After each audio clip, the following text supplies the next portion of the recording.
Okay. Right now we are in the midst of this exhibition Oggetti e progetti, Alessi, storia e futuro di una fabbrica del design italiano. The Neue Sammlung, the International Design Museum, stages this exhibition in Munich, and my dialogue partner is Alessandro Mendini, architect and designer who is one of the great personalities of Italian design and one of the most influential designers of our times.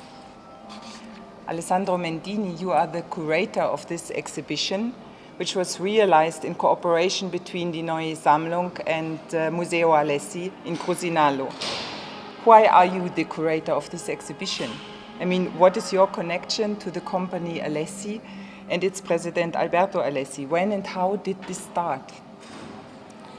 È una storia molto lunga perché è cominciata 33 anni fa. This is a very long story, as it started 33 years ago. And during this time, we've traveled a little through the entire history of Italian design, applying it to this most exceptional company making household objects. In other words, objects linked to people's affections, their memories, and their emotional sensitivities.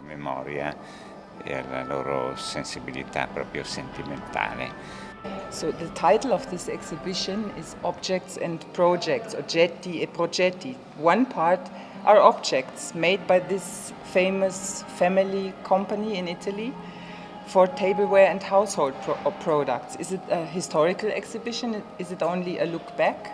Or what are the earliest objects and what are the newest objects? Questa mostra in una parte guarda indietro alla ricerca della qualità storica. One part of this show looks beyond the search for historic quality that had its beginnings before the war, which brings to light some very old objects. Un'altra parte della mostra mostra dei prototipi.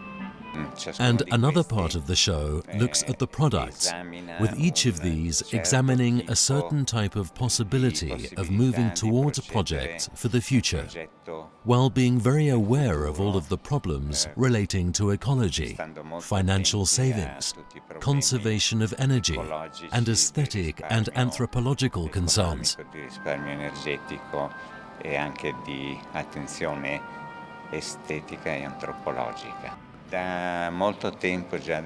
For a long time now, since the beginning of the 1980s, the company Alessi has been working with international architects, for whom this sense of the globalization of projects has been taken up to a large degree within the company. For example, in the case of China, although with Chinese design and Chinese architects, whose projects are being brought to fruition in Italy, at the company's original facility.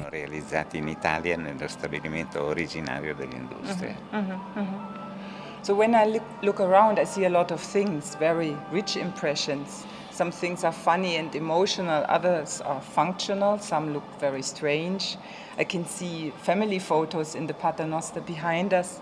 I see a large architectural structure with blue light.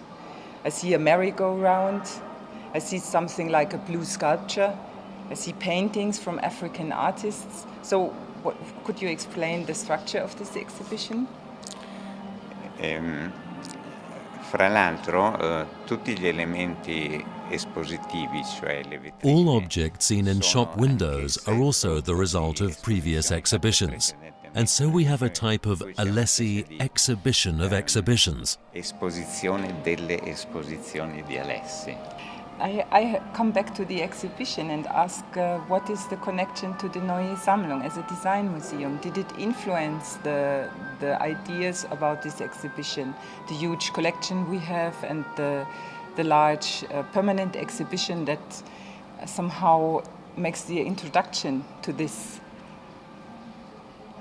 Certamente esporre nella Neue Sammlung è una cosa molto emozionante. Exhibiting at the Neue Sammlung is certainly a very emotional, very important thing, as the Neue Sammlung is one of the most important quality collections in the world of design. Rapporti sono stati due. And so there have been two connections. one with a very special space, and the other with seeking to select objects that are of the quality of those in the Neue Sammlung.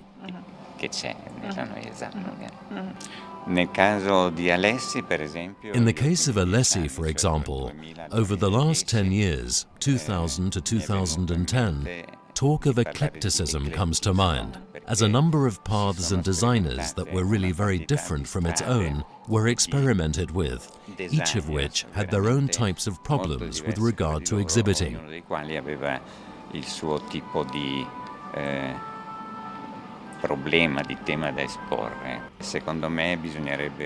In my opinion, we need to return to more of an anthropological sensibility, a humanist sense of objects, in a way that's more tranquil and less directly oriented towards marketing.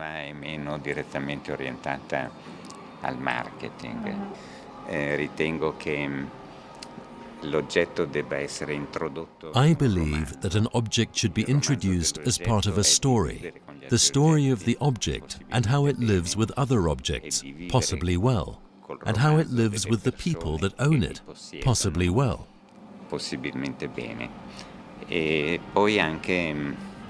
And I'm also interested in psychology and psychoanalysis, as the inside of houses should be an interior that's very sensitive to psychology, more so than to function. Function comes later. Thank you very much, Maestro Mendini. Thank you very much for this dialogue. Prego.